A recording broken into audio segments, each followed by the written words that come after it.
Now we have to understand the functional theory.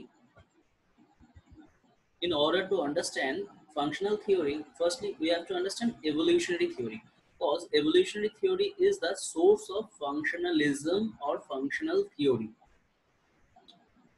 According to evolutionary theory,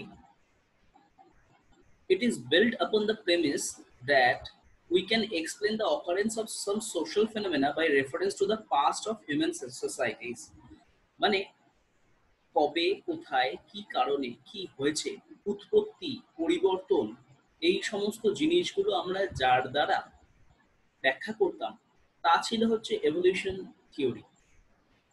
ঠিক সেখান থেকেই এলো functionalism. The assumption was that this past can be discovered in societies physically in the present, but culturally arrested at some previous time period.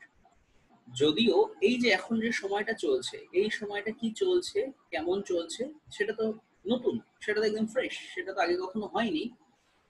এর যে physical অ্যাপিয়ারেন্সটা সেটা হয়তো নতুন, মানে এই সমাজের ফিজিক্যাল অ্যাপিয়ারেন্সটা নতুন হতে পারে, কিন্তু এই সমাজের যে সংস্কৃতিগত সম্পর্ক আগের কোনো সমাজের সাথে, সেটা কিন্তু নতুন নয়। মানে এরকম সমাজটা আমাদের কাছে নতুন, কিন্তু এরকম সমাজের সংস্কৃতি আগে কোথাও না কোথাও বিলং করতো, এবং সেইটা দিয়েই, ওই আগেরটা দিয়েই এখন এটাকে বোঝা যাবে। এভলিউশনাল থিওরি অনেকটা অরিজিনকে বোঝার চেষ্টা করতো। এভলিউশনাল থিওরি কিভাবে চেঞ্জটা এসেছে সেটাকে বোঝার চেষ্টা করতো। ঠিক এর থেকে ফাংশনালিজমটা আসলেও পুরোপুরি ভাবে কিন্তু এভলিউশনাল থিওরির যে অরিজিন খোঁজার চেষ্টা, সেটা ফাংশনাল থিওরির মধ্যে ছিল না। The assumption was that this past can be discovered in societies physically. The term our primitive contemporaries, our primitive contemporaries, primitive মানে আমরা জানি আগে, আবার contemporaries মানে জানি সমসাময়িক, তাহলে আমাদের আগের সমসাময়িক, এই যে কথাটা was used for the purpose of describing culturally arrested types.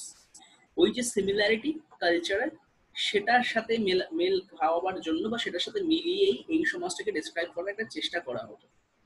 This trend was followed by functional theory that was derived from the 18th century positivism and organic analogy. তাহলে কোথা থেকে এলো এই যে জিনিসটা? অর্গানিক অ্যানালজি ও পজিটিভিজম থেকে। কি জিনিস এটা আমরা জানি। পজিটিভিজম আমরা অগাস্ট কোথের কথায় পড়েছি, প্রত্যক্ষবাদ। অর্গানিক অ্যানালজি আমরা জানবো, মানে জীবদেহের সাথে মিল খোঁজার চেষ্টা সমাজের। তাহলে এই পজিটিভিজম আর অর্গানিক অ্যানালজির সাথে মিলিয়েই, মানে ওপর ভিত্তি করেই ফাংশনালিজমটা তৈরি হলো। The basic premises of this theory were not in transformation and understanding of human society. এই যে যেটা বলছিলাম, ট্রান্সফরমেশন আর হিউম্যান সোসাইটি কিভাবে ডেভেলপ হয়েছে সেটাকে বোঝা কিন্তু ফাংশনাল থিওরির উদ্দেশ্য ছিল না।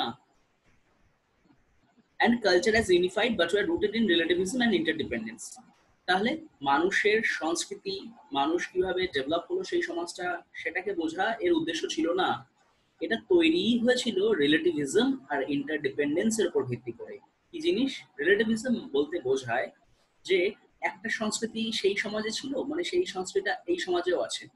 এই যে মিলানোর যে চেষ্টা, এটা হচ্ছে রিলেটিভিজম বলে। আমরা সাধারণত আগেকার, মানে এই ফাংশনাল থিওরিতে এই রিলেটিভিজমের উপর ভিত্তি করেই সমাজকে অনুধাবন করা হতো। আর interdependence, according to functional theory, the whole social structure কতগুলো পার্টের ওপর তৈরি, ছোট ছোট ছোট ছোট পার্ট। সেই পার্টগুলো ফাংশন করছে বলেই এই সোশ্যাল স্ট্রাকচারটা টিকে আছে। সেই পার্টগুলো যদি ফাংশন না করে, তাহলে এই সোশ্যাল সিস্টেমটা বা স্ট্রাকচারটা ভেঙে পড়বে। তাহলে ফাংশনালিজমের আসল কথা হলো রিলেটিভিজম আর ইন্টারডিপেন্ডেন্স। উল্টো দিকে এভলিউশনাল থিওরি কি করতো? এভলিউশনাল থিওরি অনেকটা ওই কালচারাল যে কালচারাল যে সিমিলারিটিস, যে প্রিমিটিভ কন্টেম্পোরারি, সেই বিষয়গুলোর উপর জোর দিত, ট্রান্সফরমেশনের উপর জোর দিত, হিউম্যান সোসাইটি কালচারকে বোঝার উপর জোর দিত। ফাংশনালিজম কিন্তু তা করলো না। It was believed that cultures are multiple and each is unique unto itself. The questions that were asked were not about origin and progress, but about the contribution and function. তাহলে কোথা থেকে এসেছে সমাজটা, তার অরিজিনের ওপর জোর দেওয়া হলো না, তার প্রোগ্রেসের ওপর জোর দেওয়া হলো না। জোর দেওয়া হলো contribution and function of each trade of the functioning of the whole, যে এই যে সমাজটা টিকে আছে সেই সমাজের কোন পার্টের ফাংশন কতটা, তার কন্ট্রিবিউশন কতটা, সেই বৈশিষ্ট্যের উপর জোর দেওয়া হলো rather than the origin and the progress of the society. The whole here was a living society and culture to be studied only in the present with no allusion to the past or future. তাহলে পুরো সমাজটাই এখন বর্তমান। তাই আমাকে যদি সংস্কৃতিকে বুঝতেই হয় আগের বা ভবিষ্যতের নিরিখে সংস্কৃতিকে বুঝবো না, এখনের নিরিখে বুঝবো। তাহলে বুঝতে পারছি যে এভলিউশনারি থিওরির সাথে পার্থক্যটা কোথায়। এক, evolutionary theory transformation, origin, development, কিভাবে সমাজটা বিবর্তন হলো, সেই সমাজের মানুষের সংস্কৃতি কিরকম, বিহেভিয়ার কিরকম, সেগুলো বোঝার উপর জোর দিত। এরা উল্টো দিকে দাঁড়িয়েই ছিল রিলেটিভিজম আর ইন্টারডিপেন্ডেন্সের উপর। এভলিউশনারি থিওরি কোথাও না কোথাও এই সমাজের সংস্কৃতির সাথে আগের সমাজের সংস্কৃতির সিমিলারিটি দেখে অ্যাজিউম করার চেষ্টা করতো। ফাংশনাল থিওরি বললো যে এই যে সমাজটা, এই সমাজটা তো এখানেই আছে, তার কালচার তো এখানেই আছে, তাই আগের সমাজ পরের সমাজের নিরিখে বোঝা যাবে না। আমাদের যদি কিছু বুঝতেই হয় তাহলে এই সমাজের কোন পার্টের কন্ট্রিবিউশন কতটা, গুরুত্ব কতটা, সেটা বুঝতে হবে। এটা গেল হচ্ছে আমাদের এভলিউশনারি থিওরি থেকে আমরা ফাংশনালিজমে ঢুকলাম। In the functional approach to understand social reality, we have a static theory, a static explanation. একটা জিনিস আমরা সবসময় মাথায় রাখবো, functionalism means staticness. Functionalism always talks about staticness, status quo, equilibrium. They are against any kind of dynamism. They are against any kind of social change. They are against any kind of revolution. A static explanation is one where a social variable is explained only in terms of variables belonging to the same time period. তাহলে variable আমরা পড়েছি কি জিনিস, যে কোন জিনিসটা কিসের উপর ভ্যারি করছে। তাহলে ফাংশনালিজম শুধুমাত্র সেই সমাজের যে টিকে থাকা কোন কোন জিনিসের উপর ভ্যারি করছে সেই সমাজের মধ্যেই খুঁজে বার করার চেষ্টা করে। This kind of theory is not based on a premise that the phenomena in question is actually ahistorical, but on the assumption that a sufficient understanding of it is possible by recourse of data that are situational.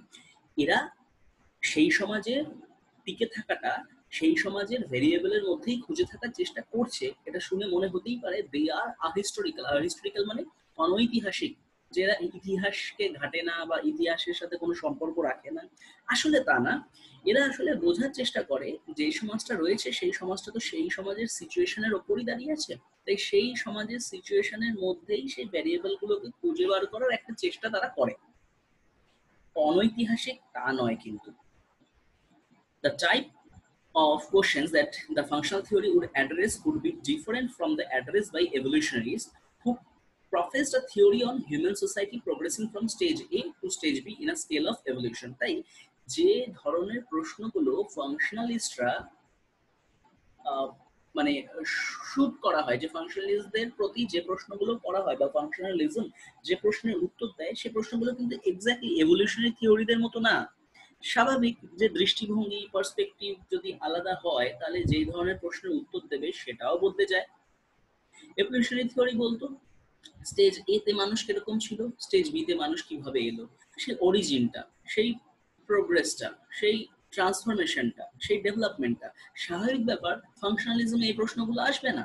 Functionalism বলবে যে সেই সমাজটা কিসের কিসের উপর ভিত্তি করে টিকে আছে, সেই সমাজটা টিকে থাকার কারণটা কি, সেই সমাজের কোন পার্টগুলোর কন্ট্রিবিউশন বা ফাংশন কি কি, সেই সমাজের মধ্যে ভ্যারিয়েবল গুলো কোন কোন অন্যান্য ভ্যারিয়েবলের উপর ডিপেন্ড করছে, etc. Usually, functionalists have explained what function is being performed by a particular trait in a particular culture at a particular period of time. আসলে ফাংশনালিস্টরা যেটা বলে সেটা হচ্ছে যে কোন পার্টিকুলার পার্টের কি চরিত্র হওয়া উচিত, তাকে কিরকম ভাবে ফাংশন করা উচিত। ফর এক্সাম্পল, কোন একটা নির্দিষ্ট সংস্কৃতি 21st সেঞ্চুরি, তাহলে ফাংশনালিজম হয়তো সেই কালচারকে বলবে যে তুমি সমাজটাকে ধরে রেখেছো, তাই তোমার 21st সেঞ্চুরিতে কাজ হলো এই এই জিনিসগুলো। তাহলে সেই নির্দিষ্ট পার্টের ফাংশন কি হওয়া উচিত সেই নির্দিষ্ট সময়ে সেই নির্দিষ্ট সিচুয়েশনে, সেই বৈশিষ্ট্যগুলো নিয়ে আলোচনা করছে বা সেই বৈশিষ্ট্যগুলো চোখের সামনে তুলে ধরছে যে সে হলো functionalism. In the evolutionary theory, on the other hand, at least some of the variables used in the explanation belong to a time period prior to the time then the variables to be explained. কিন্তু আমরা পড়ে ফেলেছি evolutionary theory-তে কোথাও না কোথাও এই সমাজটাকে describe করার জন্য আগের সমাজের কিছু না কিছু অন্তত টানা হতোই বা তার সাথে কম্প্যারিজন করা হতোই কোনো না কোনো ভেরিয়েবলের সাথে। কিন্তু ফাংশনালিজমে একদম এই সমাজটার উপর ভিত্তি করেই পুরোটা বলা হয়। In this sense, the evolutionary theory was used to explain origins and development or transformations and social change. এইটা তো আমরা আগেই পড়ে নিয়েছি। From Durkheim to Talcott-Parsons, functionalism with its roots in early French philosophers like Poth had a long grip over sociological theory. তাহলে আমরা জানি যে ডুরখেইম থেকে শুরু করে ট্যালকাট-পারসন্স সবাই এমনকি পোথ সবাই কিন্তু এই ফাংশনালিজমের হাত ধরেই উঠেছে। সমাজতত্ত্বের যদি কোনো উৎপত্তি থেকে থাকে সেই উৎপত্তির একদম প্রথমেই যেটা ছিল সেটা হলো functionalism. One must have to talk about the মানে if anyone want to talk about the origin of sociology, then he or she must have to talk about the origin of functionalism. That much they are related. It served the needs of the hour and was compatible with the organic analogy that was often drawn for society and culture by social philosophers, sociologists, and anthropologists.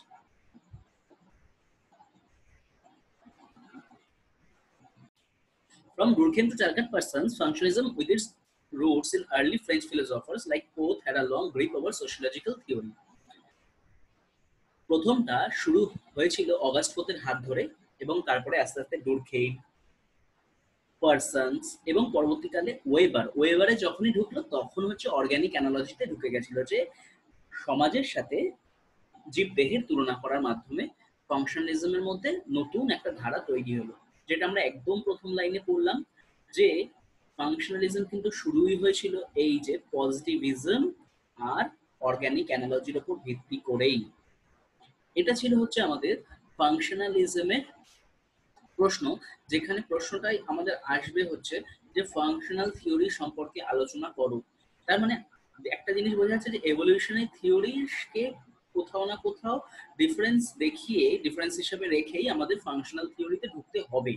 এবং ঢোকার পর আমরা তো already code পড়েছি, আমাদের ওয়েবারটাও একটু পড়তে হবে, হয়তো আমাদের হয়তো অন্য যে সমস্ত থিওরিস্টের ব্যাপারে যারা কিনা ফাংশনালিজমের মধ্যে পড়ে যতটুকু পড়বো এটার সাথে তার সাথে একটু জুড়ে দিলেই কিন্তু আমাদের কাজ শেষ। তাহলে একটা পুরো আমাদের উত্তর সেটা যত নাম্বারেরই হোক না কেন সেটা রেডি হয়ে যাবে।